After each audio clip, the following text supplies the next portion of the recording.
Dead or alive, you're coming with me. Here's your relook at the Hot Toys. This is the 1/6 scale collectible figure of RoboCop.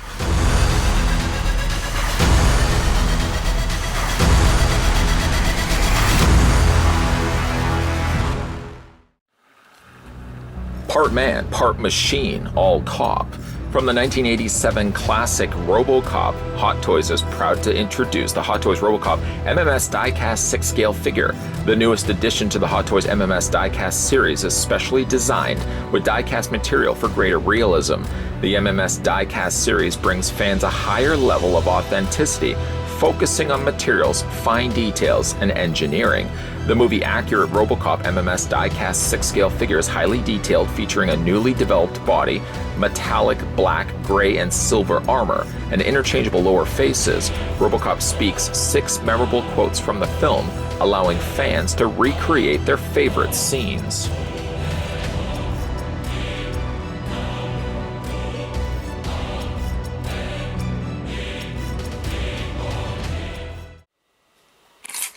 Now, if there ever was a reason to go back and re-review a figure, RoboCop would be the highest on the list. There are a few up at the top there that I would like to go back and revisit, but certainly RoboCop stands out about the crowd. He is certainly one of the best, if not the best, Hot Toy figure that has ever been produced. I know that's a pretty bold statement to make, but I know anybody that was lucky and fortunate enough to pick this guy up the first go around, or spending the extra dollars to pick up a more expensive version of RoboCop later on, probably would also agree that RoboCop is easily one of the best Hot Toys ever produced. Bold, yes, I know, statement. According to my trusty tape measure, something I wasn't able to do the first time we had a look at Robo, I'm looking at the figure standing. I'm clocking him in at 12.2 inches in height. And in centimeters, that works out to be 31.1, a little over 31 centimeters tall. The figure does come included with a display stand. Ironically enough, if you look at the shape of it, the hexagonal stand seems very much familiar to those collectors of 6-scale figures from Sideshow Collectibles, as Sideshow has very much adopted this same shape and style of stand. Of course, again, 6 sides. Though this one has suffered some scratching over the years of having Robo displayed on top of it. You can hopefully make out a nice glossed surface base with RoboCop down below, and a rather familiar unsettling design of OCP along the top. You know they're going to be producing problems. Whatever RoboCop film you end up watching, OCP is always behind something. The adjustable neck, of course, is on the back, along with a cradle clip to hold the figure. I find with RoboCop specifically, the what I would consider to be sturdy enough metal for holding the figure, sometimes at times for RoboCop just can't keep the figure in place because RoboCop is so heavy. The majority of the figure is die cast, so sitting him on top of this cradle, a lot of times I do feel like the figure starts to lean forward, like there's not nearly enough on the front to hold him in place. But nonetheless, that's the display stand that would have included the figure the first time that you may have picked this one up and added it to your collection. Luckily, for the sake of re-reviewing this figure, one thing I was smart enough to do is when I display these figures, I only put out the necessary accessories that I wanted to display with them at the time, while all the other accessories go very conveniently packed back in the box. I think I'm actually missing one thing from RoboCop. It's the magnet that takes off his back chest piece. But one thing that certainly was still there was the RoboCop remote control. This is the thing that cycles through 6 phrases from the movie. You just press the O in RoboCop. It is powered by batteries. Batteries are over there. Yes, over there.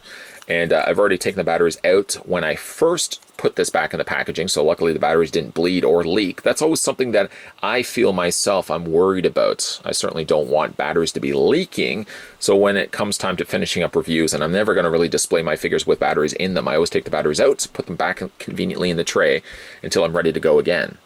RoboCop here, there is a little on switch right there at the top, and when you press the O, the little other O lights up, as you can see there, in a bright red. The normal process for this would, of course, be the fact that RoboCop would cycle through 6 phrases. In order to pull off such a feat, you actually have to take the figure. I'll spin him around. I'll show you guys where it is. You have to take the back chest piece off, so it's on the back of his torso. Well, I'll show you guys in a second. And then we'll just go ahead and switch that on, and I'll show you how the audio actually works. Unfortunately, yes. The one thing I was missing when it came to packing this guy away, I don't even know where it went, was the magnet. The magnet would attach just on here, and it would essentially pry this back chest piece off. It's actually not here. It's not the whole piece. It's divided out by this outline area here. So if you can actually still get access to it, although you really have to kind of get your finger in there and pry it away from itself. For that, I think I probably will go and find myself yet another magnet. I mean, it basically works the same way with any magnet. And I'll just pull this piece off. As I said, it's a little bit more trickier to get to with your fingers because you really have to kind of get your fingers in there and pry that off. And the last thing you certainly would want to do is cause damage to the plastic, or in the case here, I mean, this is plastic, or the paint that they would have applied to the surface of the plastic as well. A few moments later, we're going ahead and take a magnet just to remove it. It is very difficult to pry that off, and you don't want to cause damage to the plastic plating. But inside, I've gone ahead and put the batteries back in. Would you believe, actually, these are still the original batteries that came included with the figure. At times, usually when it comes to displaying them, again, I'll just take these right out. I had no real reason to cycle through RoboCop's phrases. I would either have a friend over either that would say, hey, can this RoboCop play audio? In which I would, again, just pull out the remote control and show them. So a lot of times, like I said, I'll just take the batteries right out. And these are the original batteries. So all you really need to do is actually turn it on. And if you have that turned on and you have this turned on, it'll always cycle through one audio. Serve the public trust, protect the innocent, uphold the law. And that's actually even before we've activated by pressing the O here. Why that sound sounds a bit echoey, if you look at the front plate of RoboCop, we'll just take that off here for a second. Here's where the speaker and the sound projects outward. Again, when you take your remote control and you press the O in the middle here. Stay out of trouble. Drop the gun, you are under arrest. Dead or alive, you're coming with me.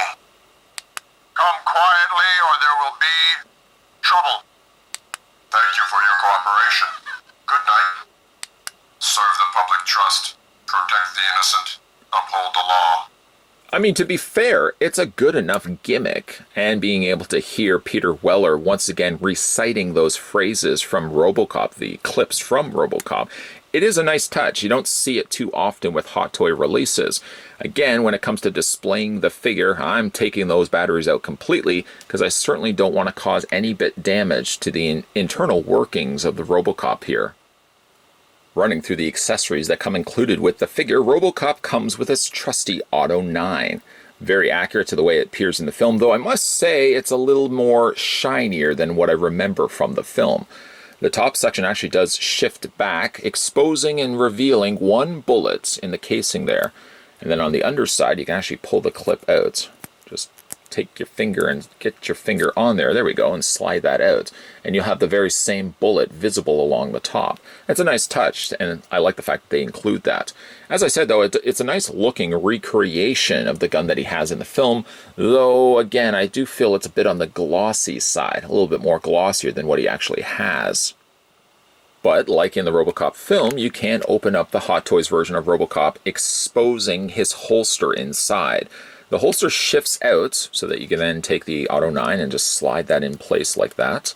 And then that just tucks back in place. It's very nicely concealed. I like the way that it stores away like that. And like in the film, you can also close that up and just snaps in place like that. Sometimes I do find, though, if you don't get it completely in or the Auto 9 low enough down, sometimes it does obstruct the leg from completely closing, and you'll see a bit of a noticeable gap forming along the edge. Something also, too, with this particular figure is that the body, or at least knees and elbows, which we'll talk about in a second, are all using rubber. I'm more concerned, actually, with the elbows than I am actually on this part right here, because it feels like more of a slightly solid, more denser rubber. Over the time, knock on wood, I haven't had any issues with this chipping or flaking, but certainly when it comes to rotating the leg back and forth, which we'll talk about in poseability, I'm always thinking in the back of my mind, am I going to start developing cracks, splits, or chipping off of that rubber over the period of time? Like I said, knock on wood, that hasn't happened yet, but it's certainly something to be aware of if you're picking this one up later and after the fact. Other accessories to come include with Murphy, he does get himself a pair of closed fists of the hand variety. Not the most interesting things, of course, to be displayed with RoboCop, I guess for the occasional punching of Clarence Boddicker. Sure, there's that, but if you want to be displaying him with the Auto 9, closed fists aren't really going to be helping much of anything. Speaking of Clarence Boddicker, he also does come included with the data link spike, which of course he does use to access the police database, and also of course for dealing with Clarence Boddicker. One thing that's missing here obviously is the fact that there's no blood anywhere on here, so right now we only know that Murphy's been accessing files, and that's about it. It is nicely done though. As you can see, the lower half of the fingers are dropped down to expose and pop out that spike. You ought to be a little bit careful obviously because this is just plastic, that you don't accidentally clip it or bend it in any way. I think as of even right now, I've yet to even display my RoboCop with the data spike, but it's nice that they would, of course, include it with the figure. A trio of RoboCop faces. Well, that's pretty much what you get here. You get a tray. Let me just go ahead and open this up very carefully because I certainly don't want to open and drop and spill these anywhere. But RoboCop does come with 3 alternate face portraits. I kind of like the way that they presented these as well, because you do have 3 different ways, 3 different expressions to display RoboCop with. Of course, not counting the defaulted face that we'll be looking at in a second, but he does have 3 different heads to choose from, with sort of makeshift helmets that you can display them in the meantime with. He has a more grimaced face, possibly in Perish or Dreaming, and then he also has this one right here. Kind of like that one. That's the one that he uses, it seems, when he's firing his Auto 9. And then he also has this one right here. This one, unfortunately, I've got a little bit of paint chipping that's happened on the bottom of the chin. For changing these out, you're simply just going to pop whatever ones off you want to go with. You know what, we'll stick with this one right here. And we'll go ahead and grab the figure. To pull off such a feat, couldn't be any bit easier. You're just going to pop the head off. Now, I haven't actually done this in a long time because generally this has been the head portrait that I've gone with. But you're just going to slide this off. There it is right there. It basically just slides not so much on a groove, but it attaches on the top there and attaches into the top section there.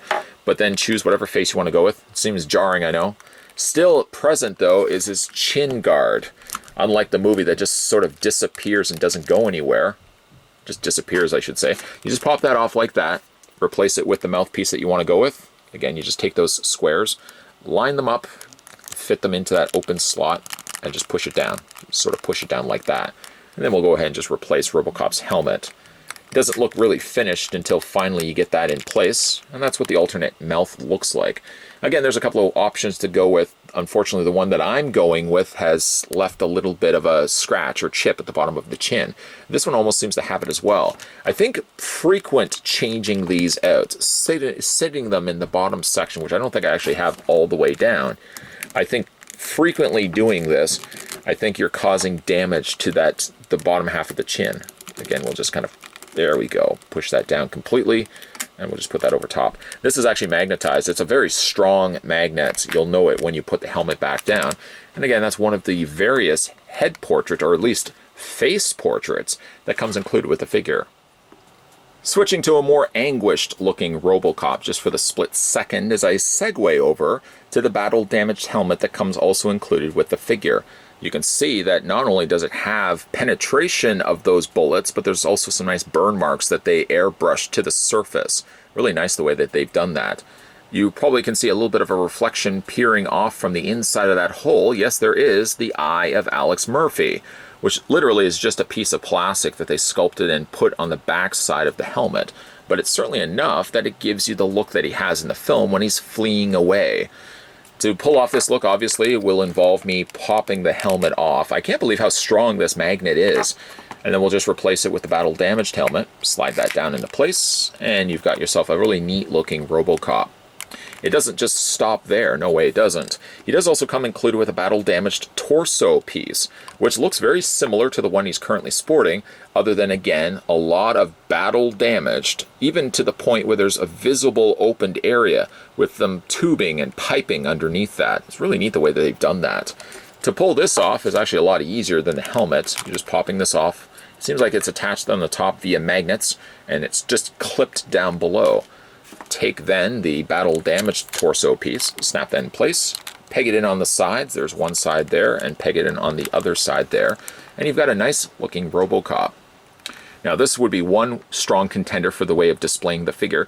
Hot Toys also did package a 2-pack, a battle-damaged RoboCop that did have the more cooler-looking unhelmeted version, minus, of course, his chin piece there.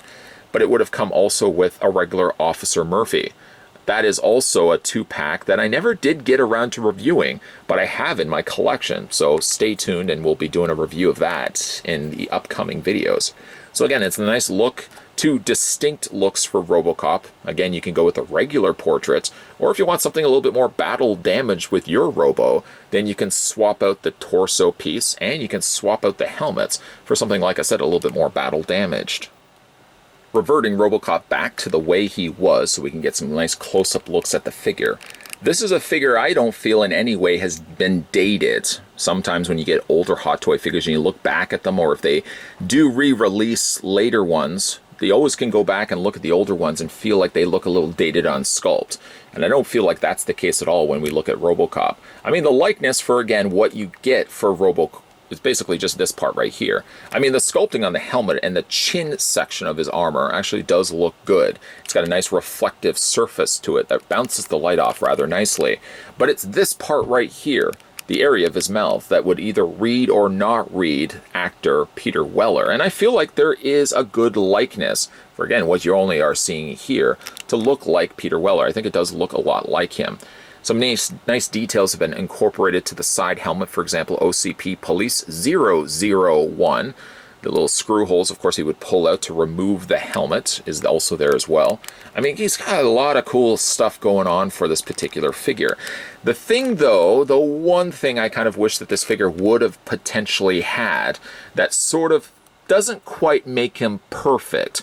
And I know you would be asking the question, what could you possibly think of that doesn't make this look like a perfect RoboCop, or doesn't make you think that it looks like a perfect RoboCop? While I do think that I like the silver, unfortunately the one problem with this particular figure is I feel it lacks a bit that airbrushing of different colors that his armor has in the movie. I mean, his body, for the majority of it, yes, is silver, but when you look at it really closely, there's a lot of little nuances of airbrushed purple and airbrushed areas of blue. I've seen some real talented artists out there taking the Hot Toys version of RoboCop and giving it a more, as I said, detailed look to the surface of his metal, so it actually looks a little bit closer to the film. In the original film, he actually has more blue and purples. Then in the sequel, RoboCop 2, he has more predominantly a blue surface to his metal. This version of RoboCop, presented here by Hot Toys, only gives us basically a surface of silver. There's no additional colors happening here. There are a few, like if you look at just a little bit to like the shoulder rivet, for example, it looks like it's got a slight purple tint to it. But the majority of his metal, the majority of the body, doesn't have any of those much needed airbrushings of purple and blue. I've debated actually the idea of having this guy custom airbrushed so he looked a little bit closer to his film counterpart.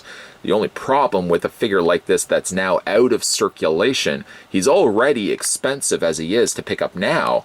I just worry that I wouldn't want to have something happen to him simply because I'm wanting to try to get a closer paint scheme to the way he looks in the film.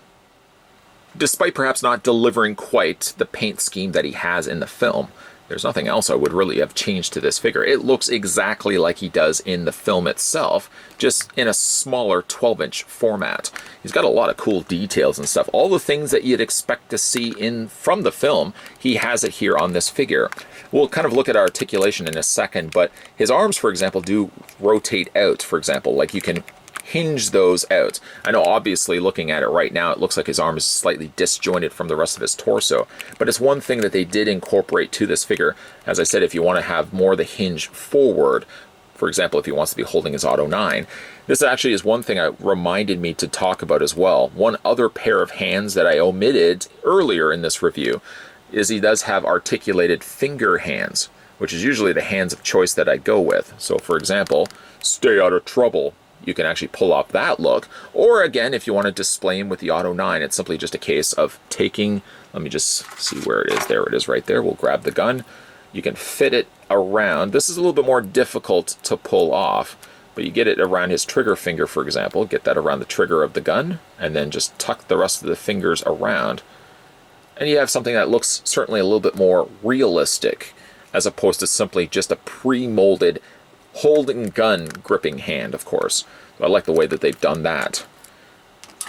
Of course, he's got the sectional part here that's done in black. I know when I was younger, it always bothered me the fact that he didn't have silver hands. I always thought, well, if he had silver up here, why wouldn't he have had silver hands? I realized quickly later on in life, boy, I was so wrong and stupid as a kid. Loving the way that it looks here with the black on black look, a continuation of his hand continuing up about mid-forearm. He does have some real nice paint elements to it, though again, he doesn't have a lot of like little nuances, for example, of paint. The silver actually is very clean on this particular piece. I don't have really any, I've never really had any issues on the silver. I just kind of wish there was more stuff happening to the surface of the plastic and the metal. We move a little further down on the figure. We've got OCP Police 001. Of course, the notable details done on the front of Robo's knees. And something again on the back of the figure, like in the movie, he's got the pistons on the back of his legs. This is always something that moves off the figure. So whenever you move the figure's knees, you move his feet, for example, these two pistons always do fall out of place. Luckily, though, these are ball jointed, so you can move them around and just line them back up to themselves. There we go. And just fit them back in place. If you have had the figure or at any time seen this figure in person, this is something that you probably will notice the person doing a lot, is just fitting those back into place. And as I said, they fit fine in place when they're finally there. Just moving the feet up and down, it does produce the same effect in the film, but there's really no way, I guess, around it. These fall out a little too frequently for me. Okay, so let's talk about the problems that I have worries about when it comes to this particular figure. It's this rubber underlaid suit. So basically he has his armor pieces, his suit pieces over top of this, and it's only around the jointed areas. So for example, right here on the backs of the legs, you'll see it too when you hinge the knees. And more specifically, my biggest concern actually comes right here. Rubber is not something that lasts over time. Knock on wood, I haven't had any issues with RoboCop with deteriorating rubber. But I mean, certainly if you are hinging the elbow back and forth, you are creating a line right there that over time they start developing a split or crack. I am somebody myself that avoids at all costs the idea of displaying my detolfs with LED lights. I personally feel a light source continuing to go down on fabric costumes. And things like rubber here, for example, I feel add to reducing the lifespan, I feel, of things like this. So knock on wood, so far I haven't had any issues with the rubber, but it definitely could be something down the road that you may start experiencing issues with, depending again on the environmental conditions that you have your figures displayed in. So let's have a look at the figure's articulation. RoboCop's head rotates all the way around. It hinges up and down. But then additionally to that, he does also have a secondary ball joint at the base of the neck. So he does have some additional articulation going on there as well. So I mean, really, you can get all the same looks and poses that he has in the film. You can pull that off with this Hot Toys release of him. The shoulders we've already looked at, they do rotate all the way around, and in addition to that, these shoulders do also hinge outward. You just pull and retract them out. This does give some extra little bit of clearance. You can move RoboCop's arms a little bit more forward than what you could before. Yes, it does, in certain angles, look obviously like it's not part of his body anymore, but the fact that at least they would include that, I think it's a nice touch. The arms do bend at the elbow. There is no elbow articulation or bicep swivels or anything like that. But the hands, depending on whatever hands you decide to go with, are all ball jointed, so those rotate and hinge back and forth. And again, with these particular hands, you've got the articulation in the fingers, so that's a nice touch as well. For RoboCop's torso, he does have a nice generous ball joint happening here, so you can move the torso all the way around. You can hinge it forward, you can hinge it back, and you can slightly rock it back and forth as well. The legs sort of work the same way as the arms. You can pull them out, though I feel a little bit more antsier when it comes to doing this than it comes to pulling the arms out. It does allow for a little bit more movement in Robo's legs, but I really don't like how far out those go. It makes me really worrisome for the figure. So generally a lot of times I'll just kind of keep them close to his body so I don't have as much the risk happening with anything potentially breaking on this figure. I certainly don't want anything breaking on this figure, knock on wood. The knee does move back and forth, a nice ratcheted joint going on there.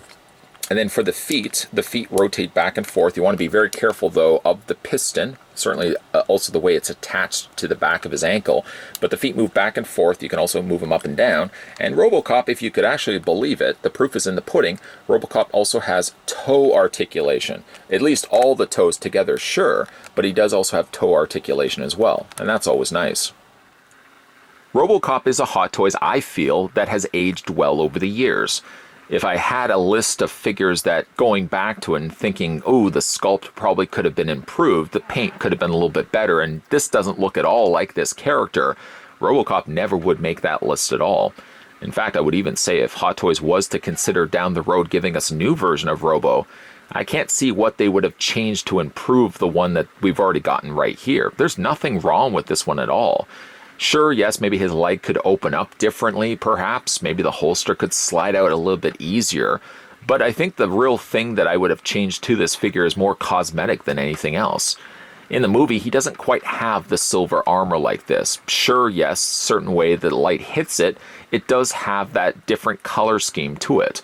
But I know there's a lot of really talented artists out there that have taken this Hot Toys version of RoboCop, added the additional airbrushings of purple and blue to make it look a little bit more like he appears in the film. There's a lot of different nuances added to that suit that the Hot Toys here doesn't deliver quite. In fact, I would also like to see maybe Hot Toys release RoboCop in a RoboCop 2 version where instead of having the silver, he swaps that out for an all blue deco, which I would have loved to see in the first place. I've considered the idea of taking the one that I have right here, and there are, again, some artists out there that would paint up RoboCop to make him look closer to the film.